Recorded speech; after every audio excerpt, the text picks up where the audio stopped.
ইউনূসকে ক্ষমতা ছেড়ে চলে যেতে হতে পারে। ডক্টর ইউনূস অন্য কারো হাতে ক্ষমতা ছেড়ে দিয়ে চলে যেতে হতে পারে ৩রা আগস্টের সমাবেশকে কেন্দ্র করে। এখানে হয় খুব একটা ভালো কিছু হবে, আর নয় খুব একটা খারাপ কিছু হবে। সবগুলোই বদমাইশ। এরাও কিন্তু বাংলাদেশের বিরুদ্ধে ইনিয়ে বিনিয়ে কথা বলে। একসময় কিন্তু শশী থারুরের কথাবার্তা, কি বলে এটাকে, ডেমোক্রেটিক কথাবার্তা আমার খুব পছন্দ হতো, কিন্তু এই লোকও কিন্তু বিক্রি হয়ে গেছে এই মোদির কাছে। শুনবে গালিগালাজ, শুনবে পিছন দিক দিয়ে কি করে দেবে, সামনে দিয়ে কি করে দেবে, নোংরা অশ্লীল ভাষায় গালি শুনবে, তখন তারা টিভির সামনে মনোযোগ দিয়ে বসে যাবে আর মেজর দেলোয়ারের কথাগুলো ভুলে যাবে। এই জন্য তো এই জাতি বারবার মারা খায়। এরা এগুলো পাওনা, এরা যোগ্যই মারা খাওয়ার। ডক্টর ইউনূস ছাত্রদের সাথে প্রথমে তো ডক্টর ইউনূস এবং তার কুশীলবরা মিলে, পশ্চিমা কুশীলবরা মিলে বিপ্লবটাকে ধ্বংস করে দিয়েছে। বিপ্লবটাকে চুরি করে হাইজ্যাক করে নিয়ে এনজিও সরকার গঠন করেছে। কিন্তু তখনও কিন্তু ওই নাহিদরা, হাসনাতরা, বাচ্চা ছেলে পেলে এরা বুঝতে পারছে না। তখনও বুঝতে পারে না যে চোখের সামনে বিপ্লবটা চুরি করে নিয়ে ওদেরকে বিপদে ফেলেছে। এর আগে অনেকগুলো পোস্টে এবং আমার ভিডিওতে বলেছি, আপনার অনুষ্ঠানে বলেছি যে ৭৫-এর ফাঁসি ৩৫ বছর পরে ২০১০ হলেও কিন্তু হয়েছে। এই ছেলে পেলেগুলোকেও কিন্তু ডক্টর ইউনূস তারা ফাঁসি রশির দিকে ঠেলে দিচ্ছে। ডক্টর ইউনূস এই ছেলেগুলোকে এত দুর্বল হিসাবে তাদেরকে অপমানজনক ভাবে ব্যবহার করছে, যেভাবে একটা শিশুকে মা যখন খাবার খাওয়াই, যে আরেকটা খাও, এটা খেলেই তোমাকে আমি কার্টুনটা দেখতে দিব, বা তোমাকে এইটা খেলনাটা কিনে দিব, আরেকটা খাও তারপরে খেলনাটা কিনে দিব। এইভাবে কিন্তু ডক্টর ইউনূস ৮ই অগস্টের পর থেকে কিন্তু জুলাই আগস্টের কথা কয়দিন পরে পরেই বলেছে, এই যে আমরা দিব, এই যে আমরা দিব। ১ বছর কিন্তু পার হয়ে গেছে, দেয় নাই। প্রথম কথা হচ্ছে এইটা। সুতরাং স্পষ্টতই ডক্টর ইউনূস জুলাই আগস্টের কোনো ঘোষণা দেওয়ার তার কোনো সদিচ্ছা নাই। দ্বিতীয়ত, আপনি যেটা বলেছেন জুলাই আগস্টের, সেইটার ভিতরে তার কন্টেন্টস গুলা কি থাকবে। যেই জুলাই আগস্ট বিপ্লবের ঘোষণাপত্র, একমাত্র দাবিদার হচ্ছে যারা বিপ্লব করেছে, যারা জীবন দিয়েছে, এবং তাদের পক্ষের থেকে প্রতিনিধি হয়ে যেই সব বিপ্লবীরা সেই দাবি করছে, একমাত্র তারাই হচ্ছে দাবিদার। কিন্তু ডক্টর ইউনূস যত আজে বাজে রাজনৈতিক দল, যাদের কোনো নাম নাই, ঢাল নাই, তলোয়ার নাই, নিধিরাম সরকার, সেই সব রাজনৈতিক দলকেও উনি উনার অফিসের ডেকে চা নাস্তা খাইয়ে সম্মান করে তাদের মতামত দিচ্ছে জুলাই বিপ্লবের ঘোষণাপত্রের কন্টেন্টস কি হবে। সুতরাং হোয়াট ডু ইউ এক্সপেক্ট এর কাছ থেকে, এর থেকে আপনি ভালো কি আশা করেন? এখন সবচেয়ে ইম্পর্টেন্ট, গুরুত্বপূর্ণ জায়গায় চলে আসি। ৩রা আগস্টে এনসিপি যেই সমাবেশের ডাক দিয়েছে, আমি যতটুকু জানি সেই সমাবেশে জামাত এবং আরো সমমনা দল তারা অংশগ্রহণ করবে, এবং তাতে কিন্তু বাংলাদেশে, আমার মন বলছে, একটা ঐতিহাসিক পরিবর্তনের, আর একটা ইতিহাস সৃষ্টির দিকে বাংলাদেশে যাওয়ার সম্ভাবনা, বিশাল সম্ভাবনা আছে। এমনও হতে পারে, অবাক হবেন না, যে ডক্টর ইউনূসকে ক্ষমতা ছেড়ে চলে যেতে হতে পারে। ডক্টর ইউনূস অন্য কারো হাতে ক্ষমতা ছেড়ে দিয়ে চলে যেতে হতে পারে ৩রা আগস্টের সমাবেশকে কেন্দ্র করে। এখানে হয় খুব একটা ভালো কিছু হবে, আর নয় খুব একটা খারাপ কিছু হবে। কিন্তু এখন থেকে আরম্ভ করে ৩রা আগস্টের মাঝখানে তো সামান্য কয়দিন মাত্র। এই সামান্য কয়দিনে তো আওয়ামী লীগ এবং ভারতের যেসব ষড়যন্ত্র, যেসব অস্ত্রশস্ত্র, তার তো কিছু উদ্ধার হবে না। এবং এই এই এই ডক্টর ইউনূস এবং ডক্টর ইউনূসের এই ধাপ্পাবাজ সরকার, সবাইকে বলার পরেও, জেনারেল হাফিজকে বলেছি, ব্রিগেডিয়ার জেনারেল শাখাওয়াতকে বলেছি, তাদেরকে টেক্সট পাঠিয়েছি, তাদেরকে হোয়াটসঅ্যাপে মেসেজ পাঠিয়েছি, ফোন করে বলেছি যে রয়ের প্রধান রাজেশ অগ্নিহোত্রীকে বিদায় করেন, বাংলাদেশে বসে ক্রমাগত বাংলাদেশের বিরুদ্ধে ষড়যন্ত্র করে যাচ্ছে। ২০১৬ সালে একই অপরাধে পাকিস্তান তাদেরকে তাকে লাথি মেরে বের করে দিয়েছে, তখন সে 16 সালে বাংলাদেশে এসে জায়গা স্থান করেছে। এই ডক্টর ইউনূসকে এতবার বলার পরেও ডক্টর ইউনূস জনগণকে নিয়ে, দেশকে নিয়ে কোনো মাথা ব্যথাই নাই। সে, পশ্চিমেরা তাকে নোবেল প্রাইজ দিয়েছে, আমার মনে হয় ডক্টর ইউনূসের সময় খুব কাছাকাছি, জনগণ হয়তো এমন হতে পারে তাকে জুতার মালা দিতে পারে। অবাক হবেন না। আপনার কাছে শেষ প্রশ্ন, আমরা জানা মতে যে ভারতে একটা সব দল মিলে একটা মিটিং হওয়ার কথা বাংলাদেশের ব্যাপারে, আপনার কোনো আইডিয়া আছে কিনা সেই বিষয়ে?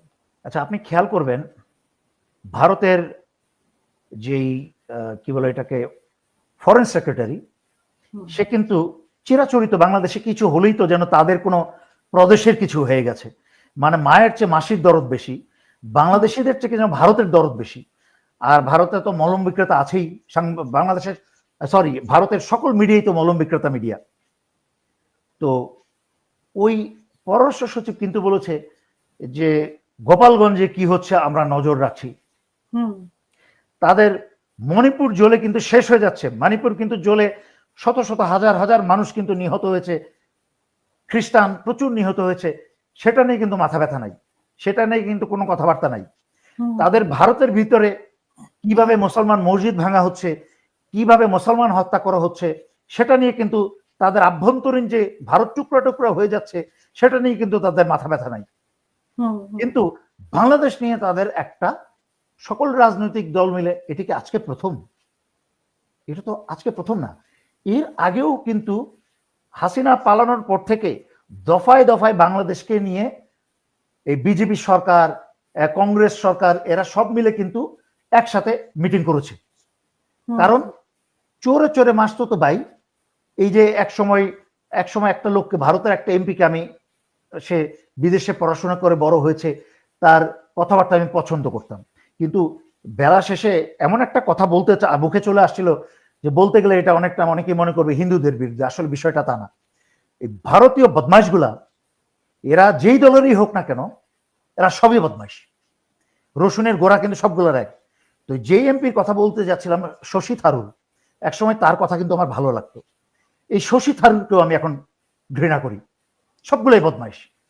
এরাও কিন্তু বাংলাদেশের বিরুদ্ধে ইনিয়ে বিনিয়ে কথা বলে। একসময় কিন্তু শশী থারুরের কথাবার্তা, কি বলে এটাকে, ডেমোক্রেটিক কথাবার্তা আমার খুব পছন্দ হতো, কিন্তু এই লোকও কিন্তু বিক্রি হয়ে গেছে এই মোদির কাছে। সুতরাং ভারতের দলীয় মিটিং হচ্ছে, এটা নতুন কিছু না। ক্যালকাটায় তার চেয়ে বড় কথা হচ্ছে, ভারত তাদের প্রতিবেশীদেরকে নিয়ে শত শত বছর ধরে এরকম মিটিং করেছে। এই জন্য ভারত তাদের সকল প্রতিবেশীকে হারিয়েছে। আমি এটা নিয়ে আজকে থেকে 3-4 বছর আগে লাইভ করেছি, প্রতিটা প্রতিবেশীর ম্যাপে ছবি দেখিয়ে দেখিয়ে যে কি জন্য ভারত তাদের প্রতিবেশীকে হারিয়েছে। সর্বশেষ বাংলাদেশ বাকি ছিল, বাংলাদেশকে হারিয়েছে। বাংলাদেশ হারানোর আগে বাকি ছিল মালদ্বীপকেও হারিয়েছে। সুতরাং ভারত কি করছে এটার উপর আমাদের নজর রাখতে হবে, কিন্তু এটা নিয়ে প্রতিনিয়ত ভারত কি করে ফেললো, এটা করলে পরে আমরা নিজেদের কাজে মনোনিবেশ করতে পারবো না। তার চেয়ে খেয়াল রাখতে হবে, পচা শামুকে কিন্তু পা কাটে। ক্যালকাটায় কিন্তু আওয়ামী লীগের একটা অফিস করেছে, যেই অফিসে সবসময় ওই আওয়ামী বদমাইশ স্বরাষ্ট্র মন্ত্রী কামালের অফিস, ওখানে কামাল বসে সবসময়, ওখানে বসে শেখ হেলাল বসে, ওখানে পুলিশের মনিরুল বসে, এবং আগরতলা থেকে প্রায় বিমানে গিয়ে যোগদায়ী হচ্ছে বাংলাদেশের আয়নাঘরের খুনি সেনাবাহিনীর লেফটেন্যান্ট জেনারেল আকবর, যে বদমাইশকে আমি বহুবার ছবি দেখিয়ে বলেছি আকাম কুকাম। আরেক বদমাইশের কথা আমি এত বছর বহুবার ছবি দেখিয়ে বলেছি, সেটা হচ্ছে লেফটেন্যান্ট জেনারেল সাইফুল আলম, সেও ডিজিএফআই ছিল, পরবর্তীতে কিউএমজিতে ছিল। সেই বদমাইশও, তার বাসা থেকে শত শত কোটি টাকা পাওয়া গেল, সেও কিন্তু শেষ পর্যন্ত তাদের দুইজনকে যখন ক্যান্টনমেন্টের ভিতরে বসে রয়ের প্রধান রাজেশ অগ্নিহোত্রীর সাথে জেনারেল আকবর মিটিং করত, তখন বারবার চিৎকার করে বলার পরে কিন্তু এই বর্তমান হাসিনার রেখে যাওয়া কি বলে সশস্ত্র বাহিনীর যারা, তারাই কিন্তু এদেরকে বাংলাদেশ ছেড়ে পালিয়ে যেতে সাহায্য করেছে আগরতলায়। সেই আগরতলা থেকে জেনারেল আকবর আর lieutenant general Saiful Alam, disgruntled Saiful Alam and disgruntled Akbar, কি বলে, এরা গিয়ে ক্যালকাটায় ওই আওয়ামী লীগ অফিসে ওইসব মিটিং এ অংশগ্রহণ করে।